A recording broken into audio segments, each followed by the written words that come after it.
রাজনীতিটা না এখন হয়ে গেছে টারশারি, তৃতীয় স্তরের ব্যাপার।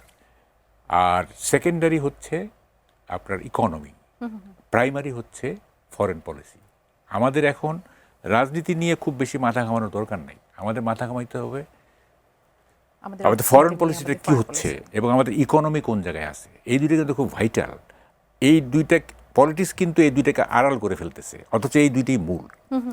দেখেন, আমি একটু ইকোনমিটা আগে বলি। দেখেন, ইকোনমি হচ্ছে একটা সোসাইটির স্ট্রাকচার, এইটা ফাউন্ডেশন। আর সুপার স্ট্রাকচার হচ্ছে পলিটিক্স, সুপার স্ট্রাকচার হচ্ছে কালচার, সুপার স্ট্রাকচার হচ্ছে মানুষের বিহেভিয়ারাল প্যাটার্ন। ইকোনমি যা হবে সুপার স্ট্রাকচার সেরকম হবে, ঠিক আছে?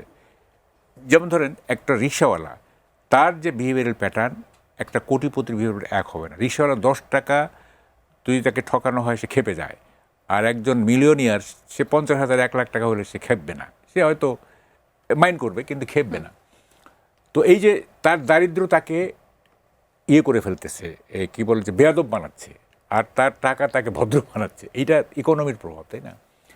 এবং যদি যে ইকোনমিটা চলতেছে এখন, এবং এইটা যদি মানে ঠিকঠাক মতো হ্যান্ডেল করা না যায় এবং ইকোনমি যদি একটা পর্যায়ে নিয়ে যাওয়া না, তাহলে কিন্তু সুপার স্ট্রাকচার এলোমেলো হয়ে যাবে, ইকুয়েশন চেঞ্জ হয়ে যাবে। কিন্তু সুপার স্ট্রাকচার বলতে আসলে পলিটিক্স, সুপার স্ট্রাকচার, কালচার, মানুষের আচরণবিধি সব হচ্ছে সুপার স্ট্রাকচার। এগুলি নির্ধারিত হয় স্ট্রাকচার দ্বারা, ইকোনমি দ্বারা। আপনার ইকোনমি যা আপনি তা, আমার ইকোনমি যা আমি তা। ঠিক, আপনি আজকে 10 কোটি টাকার মালিক হয়ে যান, দেখবেন আপনি অন্যরকম হয়ে যাবেন, ঠিক আছে?